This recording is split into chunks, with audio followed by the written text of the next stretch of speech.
Hello and welcome to the latest edition of the Black Spin Global podcast. I'm Eugene. And I'm Lucy. And yeah, guys, welcome to this latest episode. I'm very pleased to say, as you can see, we have a lovely guest, friend of the pod, Jordaan Sanford. How are you doing, Jordaan?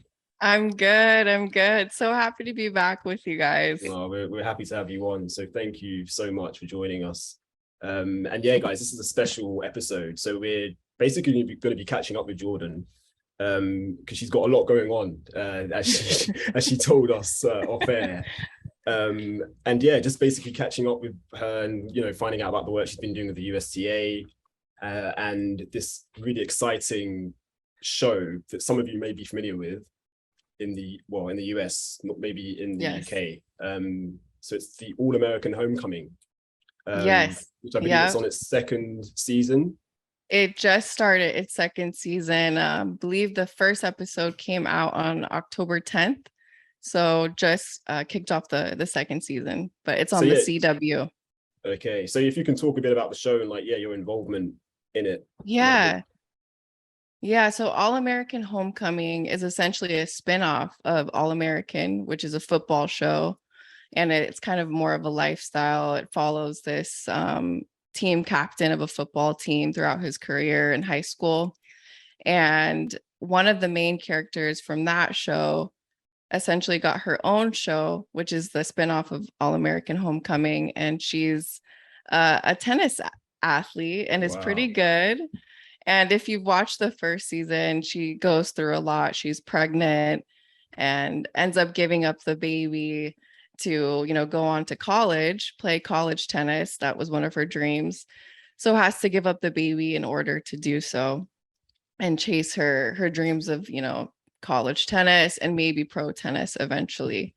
But in the show, if you do end up watching, there's a lot of drama on and off the court, of course.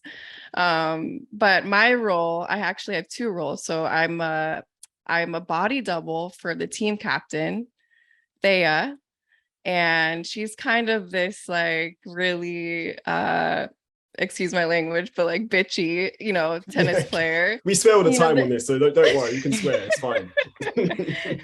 Very stereotypical, tennis player. She thinks that she's all that. She is the team captain at the college that the main character goes to play for. So I body double for her. And then I'm also the technical advisor for the show. Oh, wow. So I help with all of the script, any tennis dialogue. I make sure that it's, good to go. And it's, they're making the proper use of the dialogue. And then with any of the tennis scenes as well. So as far as drills, what that looks like and how that's being presented, I'm kind of the technical expert on set. Nice. As well. How did that come about, in terms of that opportunity for you? Because I take it this is your first kind of role, in a TV production. It is for sure. Actually, it happened a couple years ago when they shot the pilot. Someone reached out and they found me on Instagram and they're like, we're looking for kind of background actors for the show, people that can play tennis as well. And at that time, it was just a pilot. So it hadn't even gotten picked up by the network or anything. So they were just shooting one episode of it, of what it would look like, basically. And I was background that day. And then they pulled me over to the side and they were like, can we just, take a few photos of you?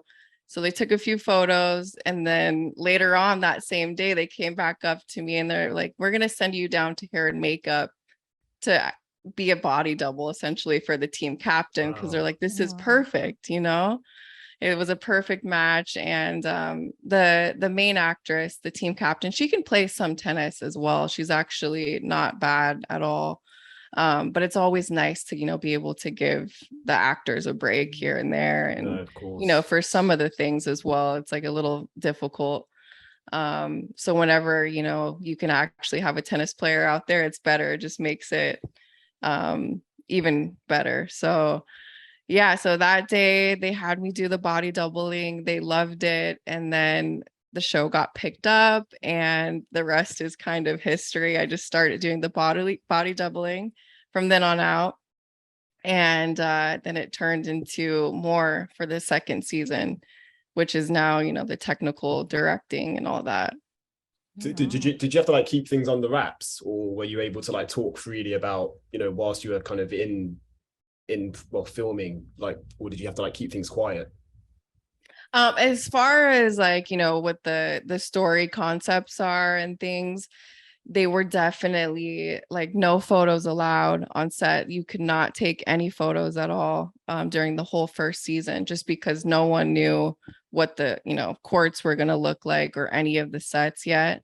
Now it's much more lenient with photos and things, since people have seen the first season and they know what the courts look like, all that good stuff. But during the opening, it was no photos. You can't talk about anything. You can't post anything until the show premiered. So that was last year for season 1. I also like the fact that it's like it touches on kind of real life issues as well.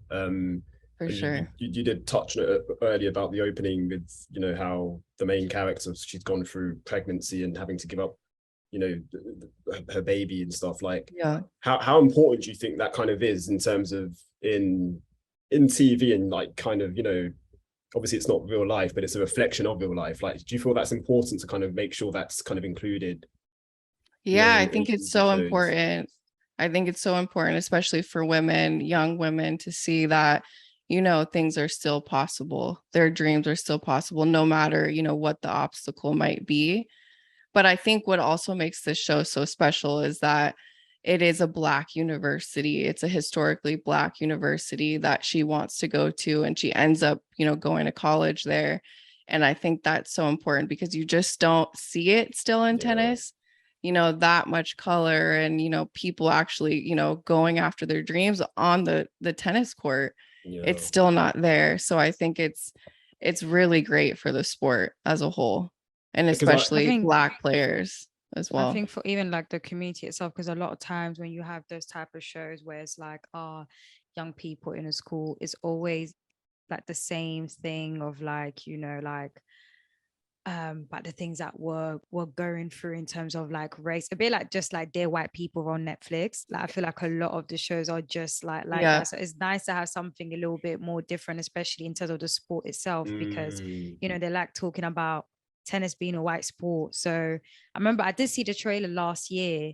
I just did not realize that you were that involved. I thought you literally just wrote a piece and posted it on your Instagram. I was like, oh, this is cool. I'll check this out. But obviously it's not been available in the UK. Right. Yeah. So it's nice seeing that you are that involved. Did you ever think that's something that you actually be doing like in your career, or was it a thing where it just came up and you're like, you know what? Yeah. Fuck it, let me just do it. Right. I think yes and no. But I did study film growing up, and also that was my minor in college too, was film digital media. So I did have that background as well. And then growing up in LA too, it's just kind of something that's always around you. You can't escape it even if you want to. So, and then on top of that, I do like telling stories. So it does seem like, something out of left field, but looking at the big picture for me, it does make sense that this, would kind of come up and be something that I would end up doing. And you just said as well, like you played college tennis yourself. So how does like the experience kind of match up to your experience of college tennis? Like, obviously like one's reality, one's not, but exactly. Are there similarities? Like, can you see similarities there? Yeah, there's definitely some similarities, especially with some of the other teams that they face and they play against. And there's that, stereotypical player that, again, thinks that she's the best, the team captain, which it's true. It is so true. You can get stuck on a team like that where that is the case. I did experience that during my time at I was just about to ask, did you are you talking the way she's talking passionately about that? She's like, yeah, I remember her. Yeah, exactly. Instead of one though, there were actually three. There were 3 seniors. Yeah. and I was with a group of freshmen, and I was a sophomore because I transferred from Maryland, and I essentially got treated like a freshman. Yeah. So that was But just, yeah. it was like hitting you. You were getting like Yeah. little flashbacks as you were on set, basically. Yeah. So That I is mean, a lot crazy. of that same kind of dynamic between players and, opponents and things is very, very similar. But at the same time, it is dramatic. A lot of things maybe wouldn't happen, but for the sake of TV, they want to make it a little bit bigger than it would actually be. Yeah. But yeah, it's overall, I would say there's similarities. What's been the reception like stateside in terms of like, people taken to the show? Like, are people like invested in it? They're watching, and like, yeah, what's Oh, like yeah. the reaction? People love the drama. People love it because of that reason Yeah. alone. And of course, seeing sports that you normally wouldn't. So it's in this All-American Homecoming, it's not only tennis, but it's also baseball as well. Okay. Yeah, so there is a little bit of that mixture, and sports that you normally don't see getting that much representation, especially tennis. But yeah, I think it's been really, really good so far, and that's why we're into the second season. Of course. So, Yeah. Exactly. yeah.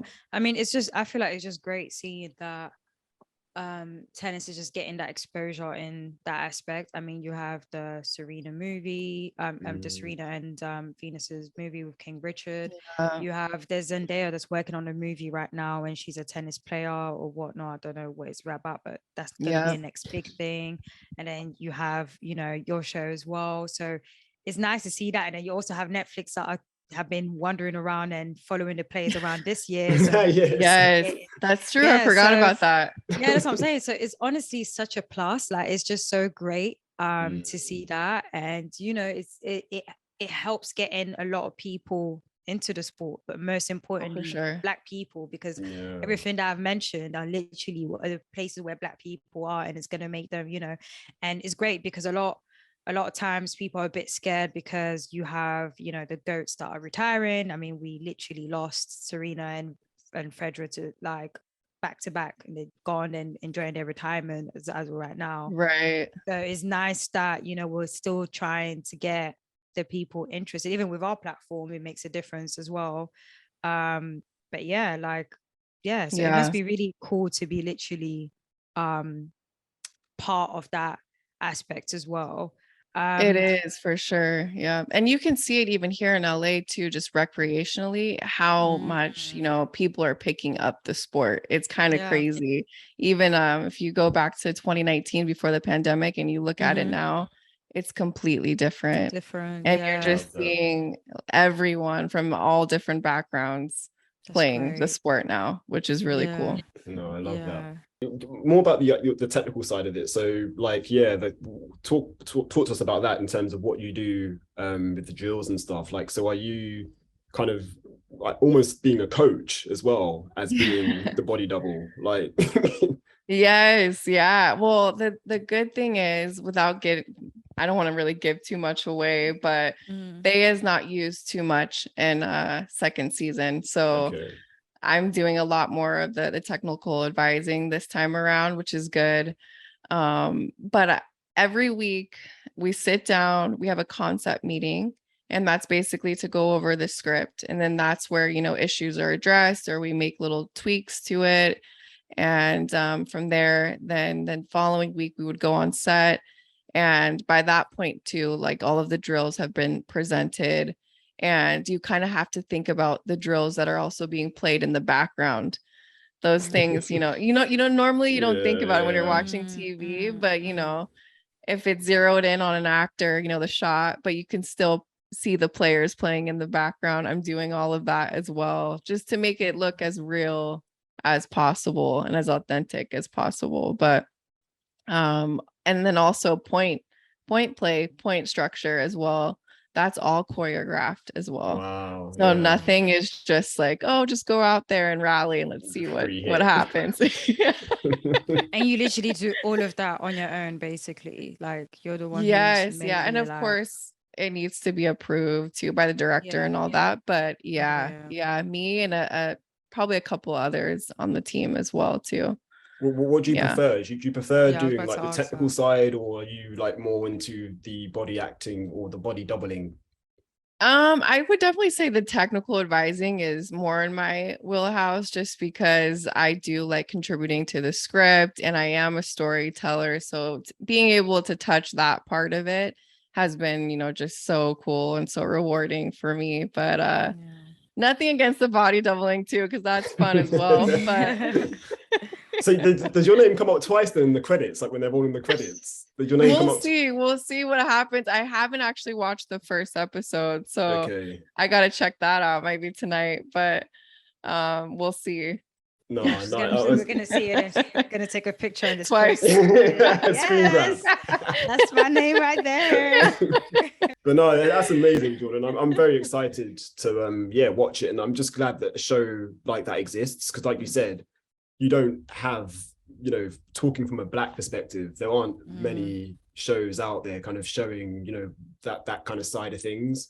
And I do think as well, and I don't know much about like the collegiate system in America, obviously, but just from what I do know, very few like Black colleges play tennis or focus on tennis anyway. Yeah, So I mean they definitely all have tennis teams, but it is such a huge, drop off between historical Black colleges to, other Division I schools. yeah, The level is just kind of night and day there. Because most Black players that are playing at a certain level will most likely, go to a Division I school because it's, have higher status, the players are going to be better, the competition is overall better.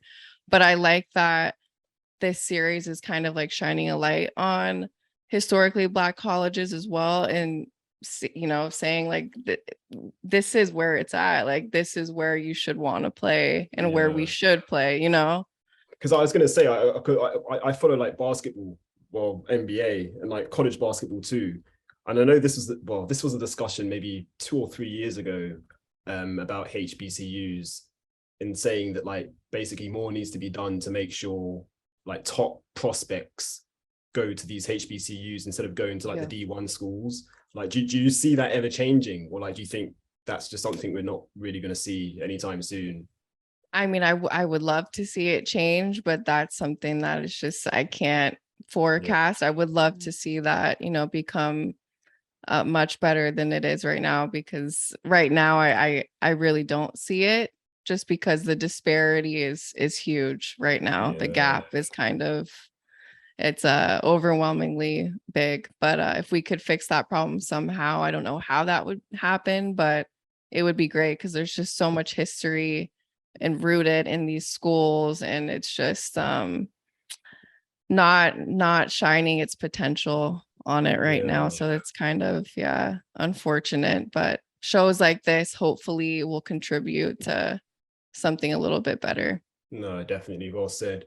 And about your work now with the USTA, like, so if you can tell us what you've been doing with the USTA and like when that all started, and exactly what you're doing with them. So I started their first Instagram and their first Facebook. They have never had any social media presence at all. Wow. Yeah. Wait, so the USTA Foundation Instagram that's on right now, that's you. That's yes. Yeah. Oh, wow. Yes. Okay. Yeah. So please make sure you like, follow, all of that good stuff, please. And so this is the very first social accounts for them. It's only been the USTA so far, and a lot of people I feel like don't even know that the foundation exists. They're always like, what is the foundation, what exactly do they do? And there's so many NJTLs. There's probably like over 200 NJTL chapters, which essentially give back to their own communities. So that could be anywhere from, here in LA to Florida, New York. They're all across the country, and they're giving back to their communities by helping under-resourced kids. And a lot of them are Black kids as well, that just don't have the means to have an education, have a proper education, and definitely not learn the sport of tennis. And all of these NJTLs around the country are helping change that narrative. which is super cool. Incredible. Yeah. So when did you come on board with them? It's been a few months now, since April. Okay. Yeah. So Yeah. I take it, was it quite busy like during, I say the US Open, but obviously it's an all year round like operation, obviously, but yeah, have there been periods more busy than others, or? Oh, definitely the US Open that's the tournament for us, for obvious reasons. Of course, yeah. Nice to have, we did have some US success as well, you know, Francis going quite deep. Yes, yeah. Oh my gosh, that was a little heartbreaking for me, but he did do so well. He did so well. It was 100%. Exciting to watch. Yeah. Were you on site like during the US Open, or were you? I wasn't on site. I was remote, and I was also, which was kind of a hectic time for me, but I was also helping the USTA side of things, so reporting on the matches, using their platform as well. So I was splitting my time between the foundation and the USTA. Wow. During that tournament. Like 3 different jobs or 2 different jobs at one time. Like, that's incredible. Listen, yeah, it was a crazy few weeks. Make some money. Indeed. Exactly. Inflation going crazy. So, you know, I respect it. I respect that it. That is so true. Gotta do what you gotta do. At least you're the thing is, at least you're doing something that you like, and it's all like, you know, with tennis and everything, like even with the show, the USTA, and you know, so at least that's one great thing, because there's some people who are doing 3-4 jobs and they're not enjoying those 3-4 jobs. True. So that is so Eugene, true. Eugene, you're chuckling there. Very true. Very true. No, I love my job now. Listen, not so, now but, you but, do. but yeah, it's not always been the case. Definitely not. Yeah, 100%. Yeah, no, it is so true. I was just talking to a couple of my friends and just hearing, you know, what they're going through with their jobs and the positions that they're in. I feel so fortunate to be able to contribute to the sport in some capacity. And I'm just trying to touch it in as many places as I can and help the sport in any way possible. Yeah, it must be quite rewarding as well to kind of be, or to see things at that level in terms of like the foundation level. Like, yeah, if you can talk a bit about that and like, how it kind of differs to anything you've done like in the past. Yeah, I mean, so far it's been really rewarding, the team, working with them. I mean, just the most amazing and inspiring team to work with, because they're just not selfish at all. They just want the best for these kids, and all of the events that they're doing constantly every week, you know, and trying to fundraise and, you know, bring more awareness and attention. So finally having this social presence is really huge for us, because we're able to get across that message and actually tell people, you know, what we're doing and why we're doing it and why they should care, which I feel like a lot of people in the tennis community, like I said, just didn't even know that the foundation existed. So if we can just keep telling that story and keep pushing that, then more and more kids can go out there and serve up some dreams. So that's the whole goal. Besides your project, everything is going on, I do want to get your input. What did you think of like the season so far this year, like tennis, like everything that's been going on? Oh, I think it's been so good for American players in general. Yeah, really cool to see. And one that stands out is actually 2 is golf, Coco and Francis. They had such great seasons, especially at the Open too. And even golf at Roland Garros too, making it to the finals there. So it's been an amazing season for them both. But are you still rooting very hard for Felix? Because I know that's always your number one pick. Are you still? You know, I wasn't gonna go there today. I wasn't gonna go there. he actually just won. He just, before we came on, he just won his match in he did Florence. Okay. So he's through the semi-finals over there, which is good. Let's go. Every time Felix is doing well, I'm always thinking of Jordan. I'm like, Jordan is somewhere. I know. You know I am. I'll always be a fan of Felix. So. I was gonna ask you as well, like players must be quite like open to kind of doing work with the foundation, US players anyway, doing work with the foundation to kind of help the sport grow, essentially. For sure. I believe Sloan used to be an ambassador for the foundation before she started her own organization. That's the thing. That's what I'm about to say. I wonder if there's a conflict if they have their own foundations a bit, because a lot of the players tend to have, as soon as they even just grow up a little bit, they tend to have their own foundation. Exactly. Just before we finish as well, actually, the Billie Jean King Cup, US have a very, very strong team. I really like the look of the US team. Who was on the US team? It's Jess Pagula, obviously the top. Well, she's #1 American. Coco Gauff, Madison Keys, Taylor Townsend, and I want to say Danielle Collins. So it's a very strong 5 there. Yeah, so no Kathy McNally. No McNally, no Stevens, like a lot of players missed out, but those 5, like that's a strong team. So I think that's probably US are probably the favorites to win that, I think. Oh, for sure. I mean, having all those people on the same team, that's and I definitely think leaning in their favor. Iga Swiatek, she won't be playing for Poland because I think she said she's going to be focused on the WTA finals instead. So with her missing out, like that's even more kind of incentive for the USA to do quite well. Wait, when's the BJK? So I think mid-November. And WTA finals in Glasgow. So they literally, I think the Billie Jean King Cup finishes on the Sunday, and the finals start on like the Tuesday or like basically a day or two later. Yeah, exactly. So it's going to be crazy. And the Billie Jean King Cup's happening in Glasgow, and obviously the finals are in like the States. I saw that, and I was going to ask you, going to be like, are we going? Or what's happening there? I wish, but yeah, for me, even though, bear in mind, Jordan, I do talk a lot about the BJK Cup. I'm just like, I don't know if it's worth having it. But here I was. Lucy wants it scrapped. Really? Yes. How come? What's the reason? Is respectfully, it's irrelevant. Yes, before people come at me, respectfully, it's irrelevant.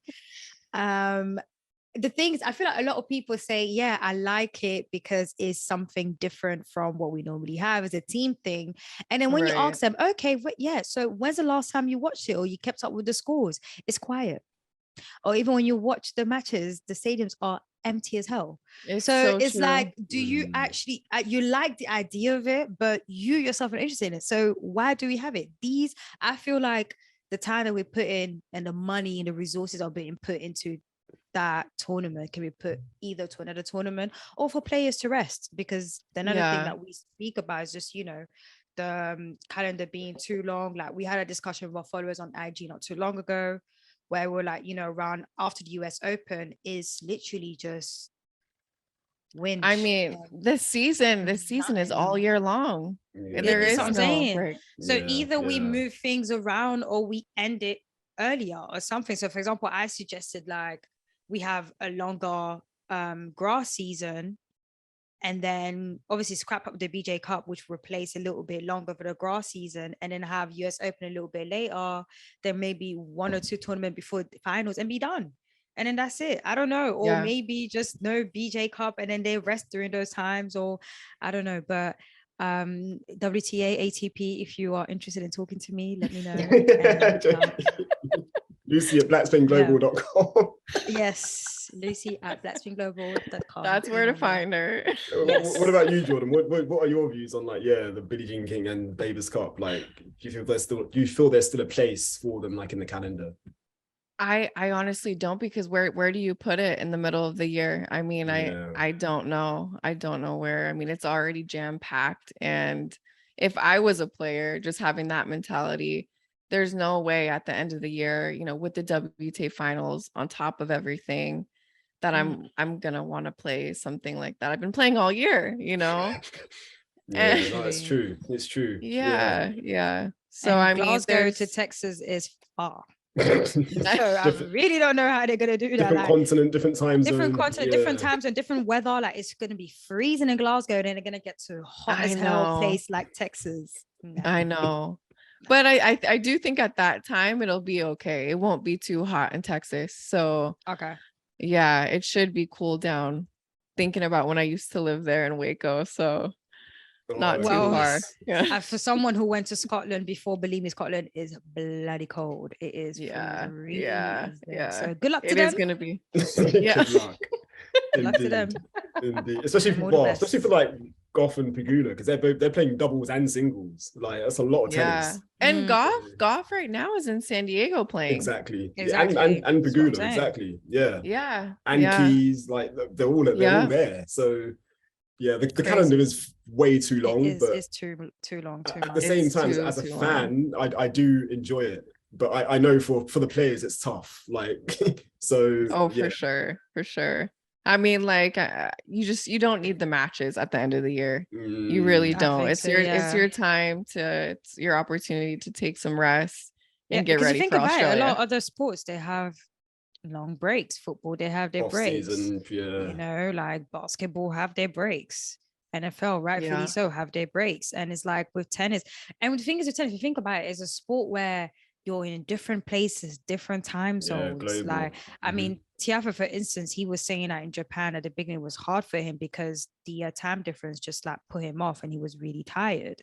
All of these things, and you're still getting like what, a 2-week break like during the year. Like it's absolutely ridiculous. The only people who rested well this year, I don't even know if I should say this, but they're the Russian players because they did not play the last season. They had their holiday. That's which I said at the beginning. I was like, you know what? Wimbledon don't understand that they basically saved these players. They didn't have to pay crazy rent in London when they're playing. They didn't have to pay for crazy flights. They have to pay, nothing, and they rested their muscles. So, which served them well because Medvedev made it all the way to the finals or semi-finals at the last tournament with Djokovic. I can't remember, but yeah. In Estonia, yeah.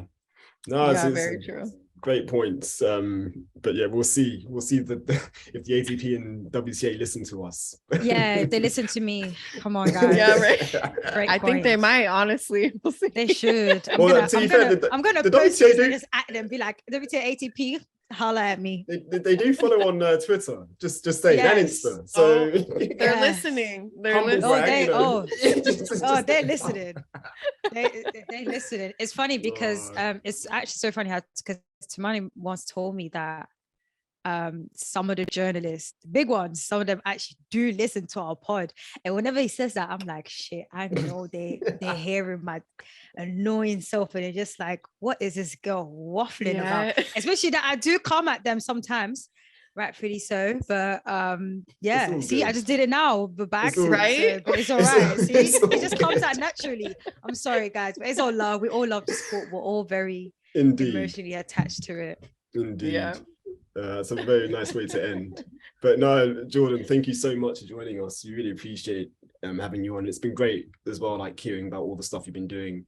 Yeah, it's been amazing. Thank you so much for having me on. To double check, what's on what network is the TV show on, date and time, so the listeners can know for when it's back. Season 2 is out right now, correct? Yes, season 2 is out right now, but you can watch season 1 on Netflix. All of that is there on Netflix. And I believe season 2 is coming on right after All American, which would be at 9 p.m. Pacific. Okay. Fantastic. Yeah. Okay. Brilliant. Well, yeah, guys, there you have it. Sorry, Lucy, go on. No, I'm just here saying that Netflix should just put it on Netflix UK. I don't understand. But I don't understand that either. It's definitely not on the UK's Netflix. No. Really? Wow. No. I mean, unless I know what to do for us to watch it in extremely legal way. Actually, is VPN legal?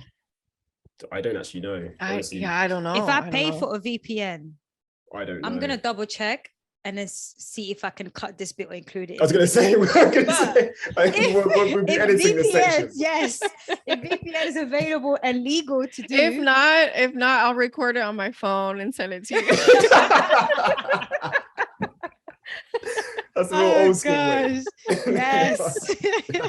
No, I appreciate that. But yeah, okay. Jordan, thank you so much for joining us. And yeah, wish you all the best and continued success in everything you're doing. So Yeah, You guys thank you. too. You guys too. I see you guys everywhere. So it's so great to see it kind of exploding now. Appreciate it. And Yeah, you gave us like you. our first like stateside feature like in Tennis Channel. So Really? big I yeah. have it there. It's still there in the corner next to my vinyls. In there. the magazine. Yeah. So thank you so much. Like I'm that so was a happy. big moment Okay. for us. Yeah, So It's also a 100%. big thing because tennis channel's magazine, the tennis magazine, is no longer going to be a thing as no well. way. Oh wow. Wow. They just had their last issue. So Wow. and I don't even know if Wow. it'll be a digital one either. So it's No So done way. for right what are they now. trying to do with the platform? Like, I It will just don't. be TV then. I really don't know, but I don't think they were making a great profit off the magazine anymore. Okay. So that's why they wanted to just let it go. But Yeah, print in general yeah. like isn't great. Like that's globally. So I guess that's Yeah. understandable. But so Yeah. what about the website then? The website will still be the same Okay. and everything will still continue on there, Yeah. but they're Okay. kind of going to figure it out if it will even go digital or not. Yeah. Yeah. Wow. Yeah. Incredible. Yeah. Yeah. Learning So a lot happy that you tonight. guys made it. Yeah, exactly before the thing's extinct. Yeah.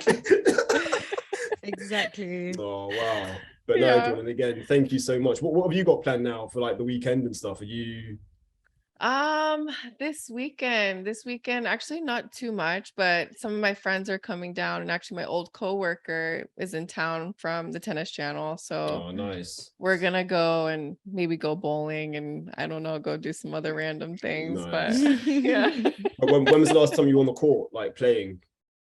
I'm starting to play weekly now. Nice. So Good. at least once a week, every Wednesday. That's Wow, been yeah. a huge improvement for me because before I guess I now wasn't working on the even. show as well, you kind of need to make sure you're still Yeah. there. Like with That's the thing. That's the other Yeah. thing too. I'm like, I gotta at least be able to move around for an hour, you know? Oh, that's really good. That's amazing. Yeah. What Yeah. about you guys? Are you guys playing at all? I don't play anywhere near as much as I want to, but I would like to play more. Yeah, maybe next year I'll start again. But I played Okay. during the summer a little bit. Lucy invested in a new racket that I advised Yeah. her on. Yeah, I sent Wait, a which bunch one? to like, I don't even know. It was I can't remember, but I just sent him a bunch of different ones. And I was like, which one should I get? You know what? You guys both need a Fury racket. Have you guys looked at their rackets at all? No. It's a black-owned tennis brand. No way. Yeah, I'm Oh. doing some work with them. So what I'll are they for? definitely do that. Fury. Fury, F-U-R-I. F-U Should be able to. I racket. Let's. Ah. Do you see it on Instagram? Yeah, I've got it up here now. Fury Sport. Yeah. Nice. Fury Sports. Okay. I just did their some of their like marketing campaign. Yeah, featured in GQ, New York Times, Complex, That is Elle. so dope. Yep. Okay. Well, thanks for that. Yeah. No, yeah, definitely. I'll definitely be checking this out. Okay. Yes. Should I follow them from? Yeah. Do that. Definitely on IG. Yeah. I'll tell also because I feel like you guys would really like him. His name is Eric, and I'm sure he would like to come on if you guys. Oh, that'd be incredible. Yeah. Definitely. Yeah. Yeah. More content. Yeah, they're doing some really cool things. So, and they're based in New York. How did you link with them? Is that just through? Crazy story, like one of those like one-off things. But I was at a photo shoot in Miami for Cole Haan, and it was like their summer collection, you know, and I was doing the tennis part of it. And there was another guy there, and we start talking, and he's like, well, what do you do? And he's like, oh, I'm involved in tennis as well. And he's like, wait, are you Jordaan Sanford? And like, oh wow. Yeah. You're known in these streets now, like Yeah. Because the weird thing is, you know, at the time I was still working at Tennis Channel. Of course. Okay. And I had one of the editors below me reach out to Fury and, you know, ask them if they would be interested in us like doing a write-up on them and all that. And he was like, oh my God, you're, you know, from Tennis Channel. And he was like, oh my God, this is crazy. And so that's how we really kind of connected. Oh, that's amazing. Yeah, Incredible. yeah. I do love that, Insane, like very organic, like yeah. Yeah, Incredible. at a Cole Haan photo shoot in Miami. Doesn't make any What are the sense. chances? Yeah. Yeah. No, incredible. Yeah.